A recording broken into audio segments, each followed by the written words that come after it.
تذکرۃ الاولیاء میں مرقوم ہے کہ حلاج کے کان ناک کاٹ دیے گئے تھے۔ اس کے آخری کلام کے بعد اس کی زبان کاٹ دی گئی، پھر نماز شام کے وقت اس کا سر تن سے جدا کر دیا گیا۔ ایک اور روایت جو کچھ یوں ہے کہ حلاج نے اپنے دونوں کٹے ہوئے خون آلود بازو اپنے چہرے پر ملے، ان کا چہرہ خون سے لال ہو گیا۔ جب ان سے پوچھا گیا کہ آپ ایسا کیوں کر رہے ہیں، کہنے لگے میرے جسم کا بہت خون بہہ چکا ہے جس سے میرا چہرہ زرد پڑ گیا ہوگا۔ میں نے اپنے چہرے کو سرخ اس لیے کیا تاکہ لوگ یہ نہ سمجھیں میرا چہرہ کسی ڈر یا خوف سے پیلا پڑ گیا ہوگا۔ پھر لوگوں نے سوال کیا آپ نے چہرہ تو سرخ کر لیا مگر اپنی کلائیوں کو خون سے تر کیوں کیا؟ جواب دیا کہ وضو کے لیے۔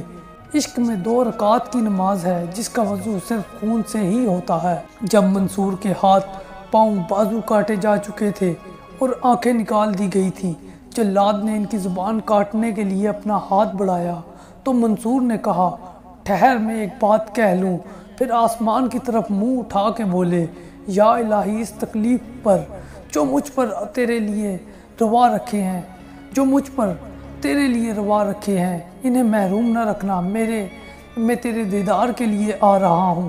اب جلاد نے حامد کے کہنے پر اس کا سر کاٹنے کے لیے اپنا ہاتھ اٹھایا، ساتھ ہی حلاج نے یہ کلمات ادا کیے واجد کے لیے اتنا کافی ہے کہ وہ تیرے ساتھ ایک ہو جائے، میں تیرے دیدار کو آ رہا ہوں۔ حلاج کا کٹا ہوا سر نیچے آن گرا، اس کے جسم کو تیل سے تر کر دیا گیا، پھر آگ لگا دی۔ خاکستر کو ایک مینار سے دریائے دجلہ میں پھینک دیا گیا۔ علامہ حضرت زکریا قزوینی لکھتے ہیں کہ جب انہیں پھانسی دینے کے لیے لے جانے لگے تو انہوں نے ایک حاجب کو بلایا اور کہا کہ جب مجھے جلایا جانے لگے تو دجلہ کا پانی چڑھنا شروع ہو جائے گا اور قریب ہوگا کہ پانی بغداد کو غرق کر دے۔ جب تم یہ منظر دیکھو تو میری راکھ پانی میں ڈال دینا تاکہ پانی ساکت ہو جائے۔ جب انہیں پھانسی دی گئی اور جلایا گیا تو دجلہ میں طغیانی آ گئی، حتیٰ کہ خطرہ پیدا ہو گیا کہ بغداد غرق ہو جائے گا۔ تو خلیفہ نے کہا کیا تمہیں پتہ ہے کہ منصور حلاج نے اس بارے میں کیا کچھ کہا تھا؟ حاجب نے کہا ہاں امیر المومنین، اس نے اسی طرح کہا تھا، تب اس نے حکم دیا جیسا اس نے کہا تھا ویسے ہی کرو۔ انہوں نے راکھ پانی میں پھینک دی، پانی کی سطح پر وہ راکھ اس طرح اکٹھی ہو گئی کہ اللہ لکھا ہوا نظر آتا تھا اور پانی ساکت ہو گیا۔ یہ 309 ہجری کی بات ہے۔ موت سے عین پہلے منصور حلاج نے آخری بات یہ کہی اے رب اگر تو ان لوگوں کو بھی وہی کچھ دکھا دیتا جو میں دیکھ رہا ہوں تو یہ مجھے کبھی سزا نہ دیتے، اور اگر مجھ سے وہ چیز چھپا لیتا جو ان سے چھپا رکھی ہے تو میں کبھی انا الحق کا نعرہ نہ لگاتا۔ اے اللہ میرے قاتلوں کو معاف کر دے۔ شہید محبت حضرت حسین بن منصور حلاج رحمت اللہ علیہ 858 عیسوی ایران کے شہر طور میں پیدا ہوئے۔ والد کپڑا بنتے تھے جن کی وجہ سے نسبت حلاج پڑ گئی۔ 12 برس کی عمر میں قرآن حفظ کر لیا۔ بچپن ہی سے آیات کے باطنی معانی تلاش کرنے کا شوق تھا۔ 12 برس کی عمر میں قرآن حفظ کر لیا۔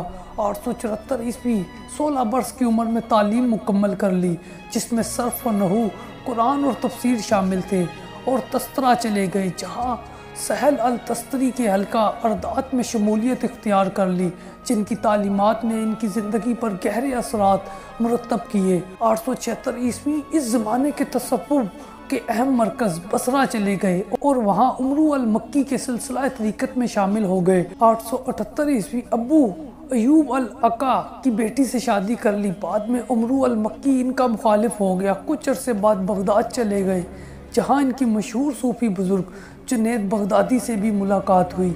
897 عیسوی دوسرا حج کرنے کے بعد بحری جہاز کے ذریعے ہندوستان کا سفر اختیار کیا جس کے دوران ہندو مت اور بدھ مت کے پیروکاروں سے واسطہ بڑھا۔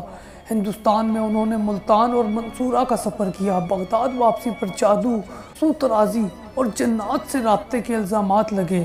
گلیوں بازاروں میں والہانہ انداز میں اشعار پڑھتے اور خدا سے عشق کا اظہار کرتے۔ خود کھانا کھانے کے بجائے اپنا سیاہ رنگ کے کتے کو کھلایا کرتے تھے جس کو وہ اپنا نفس کہا کرتے تھے۔ اسی دوران ایک دن صوفی کے دروازے پر دستک دی۔